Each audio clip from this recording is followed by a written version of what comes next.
Relacionado con el concepto de símbolo y con el uso de los símbolos, está el concepto de lo sagrado. Y yo recuerdo la impresión que me dio el mausoleo de Lenin en la Plaza Roja, que ahora está cerrado, en otra época estaba abierto, y era como un templo donde los peregrinos, luego de esperar muchas horas en una cola, en una fila, entraban, un ambiente de silencio total, sagrado, y en el centro de todo ese lugar lujoso de mármol negro y rojo estaba el cuerpo embalsamado de Lenin, ¿no? Y uno venía a rendirle tributo, digamos, como que Lenin estaba presente desde ahí dirigiendo todavía el partido, qué sé yo, muy impresionante, porque digo, claro, esto es materialismo, ¿no? Científico, etcétera, en el fondo tiene que recurrir, por razón de que somos hombres, a lo sagrado, ¿no? Es muy interesante eso. Ahí podemos hablar de lo sagrado y también hablar de lo religioso. Sí, a ver. Somos animales religiosos. Hay pueblos, por ejemplo, que no necesariamente llevan su espíritu religioso de adhesión a una religión, como nosotros la entendemos, sino, por ejemplo, a un deporte. Por ejemplo, uno lo ve en este sentido.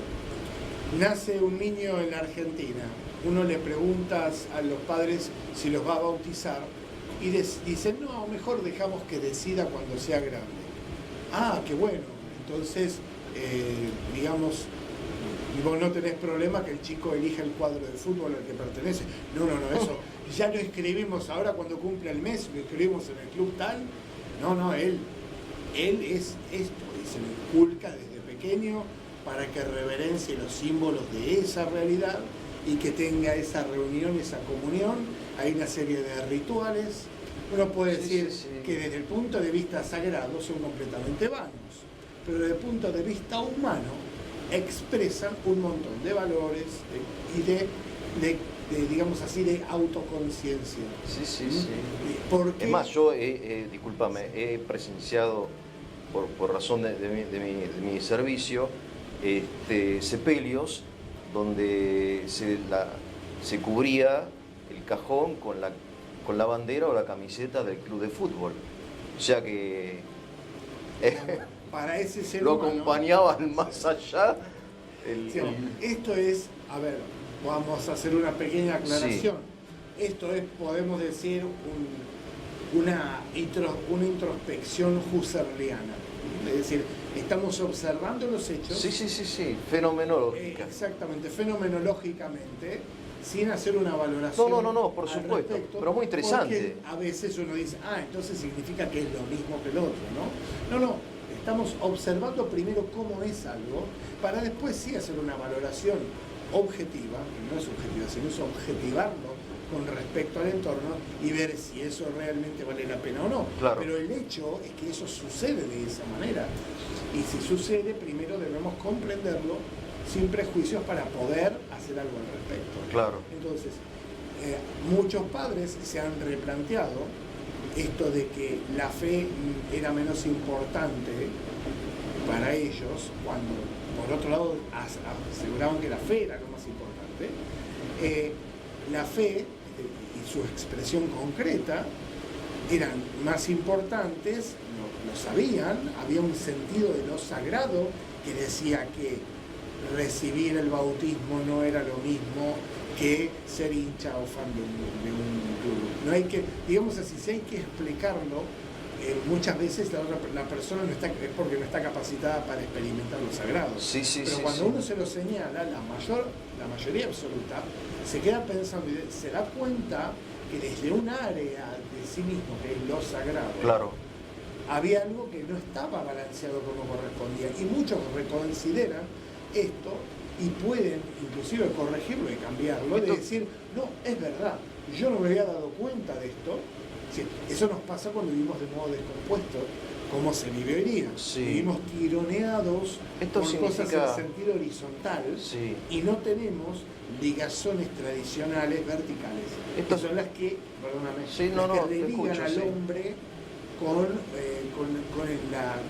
la necesidad de redención. Claro. Que también es otro aspecto de todo hombre, la necesidad de ser redimido. Esto significa que nosotros, aparte de ser capaces y de necesitar simbolizar, también sacralizamos cosas que no lo son, que no son sagradas. Por ejemplo, un club de fútbol, una ideología política, no sé, un ídolo de música o el dinero. O sea, esto de sacralizar lo que no es sagrado. Lo sagrado admite un desorden como todo lo humano. Claro. Pero primero vamos a adentrarnos en de qué estamos hablando cuando hablamos de que algo es sagrado. Sí. Y vamos a remontarnos, nosotros en el ámbito cristiano, judeo-cristiano, tenemos que remontarnos a la Biblia y sobre todo al idioma hebreo. Kadosh, ¿sí?, es una palabra hebrea que significa literalmente separado. Es decir, ¿qué es lo sagrado? Lo que está separado de los demás.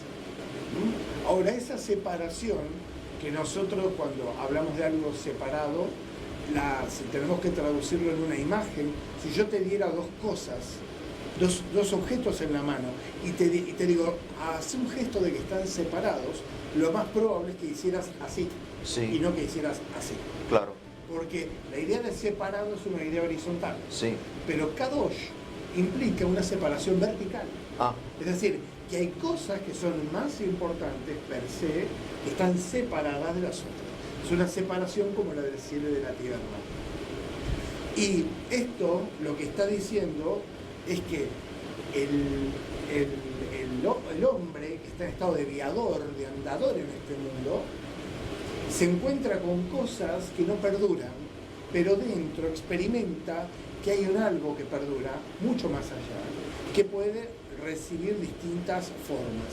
Uno puede recorrer el mundo de una parte a otra y puede recorrer la historia en profundidad y la prehistoria y puede encontrar sepulcros de 40.000 años en los cuales hay signos de que se espera que tenga un viaje el difunto, Sí, o sí, que sí. se encuentre con ese otro, ¿sí? Entonces, si ya desde lo más profundo comprendemos esta vida como un viaje y que llegará a un destino que es cualitativamente diferente, que se llega sin esto que conocemos como cuerpo, entonces este Kadosh, este santo, está dado por esta, podemos decir, presencia de Dios en las cosas que hoy están y mañana no están. una pausa. Entonces, Kadosh significa separado. Separado. Lo sagrado es literalmente lo que está separado. Por ejemplo, se me ocurre un ejemplo, yo tengo un montón de vasos, de copas en mi casa, pero el cáliz de la misa está separado del uso ordinario, digamos. ¿Por Es qué? para, Porque es Kadosh, ¿no? porque es santo. O hay un montón de edificios en la ciudad, pero la iglesia es sagrada, está separada de las viviendas, de los comercios, Exacto. o el cementerio está separado porque representa el campo santo. Lo sagrado es lo que está separado de lo ordinario, de lo habitual. De eso, ¿de qué está separado lo sagrado? En primer lugar, está, digamos, De lo separado cotidiano. cualitativamente Sí. de lo que no es lo profano. Sí, de lo profano. Sí. Primero, que admite distintos matices. Sí, porque sí. profano no significa necesariamente desordenado. No, obviamente. Sino que hace referencia a la idea de caduco, de pasajero, Bien. de algo que no es esencial. Sí, Por sí. eso, él, digamos así, cuando podemos hablar de él, de lo sagrado es una cosa, pero el santo es Dios. Es decir, justamente lo que tiene la revelación Sí, que muestra que Dios está separado, digamos así, por per se, está por encima ontológicamente, cualitativamente, de todas las cosas. Ahora- no es un Dios como el de los griegos que creían que bajaba a la tierra Sí, sí, como sí. a cometer sus desatinos, sino que es aquel frente al cual no se puede estar sin seguir vivo, siguiendo vivo. Es decir, que el que ve, nadie puede ver a Dios y seguir viviendo. Claro. El mismo Dios le permite a Abraham ver sus espaldas, pero no su frente. Le manda que se quite las sandalias porque está en lugar sagrado. Y eso, en primer lugar, tiene que la expresión de lo sagrado en el espacio es lo que llamamos templo. Y otra cosa, que eso mismo sagrado admite distintas gradaciones. Por eso, dentro del templo de Jerusalén estaba el Santo de los Santos. El Santa Santorum. Exacto, el Santo, y después el lugar de los gentiles, el lugar profano. El atrio. ¿Sí? Que es esa la misma estructura que tenemos en una iglesia en la tradición ortodoxa, bizantina, católica.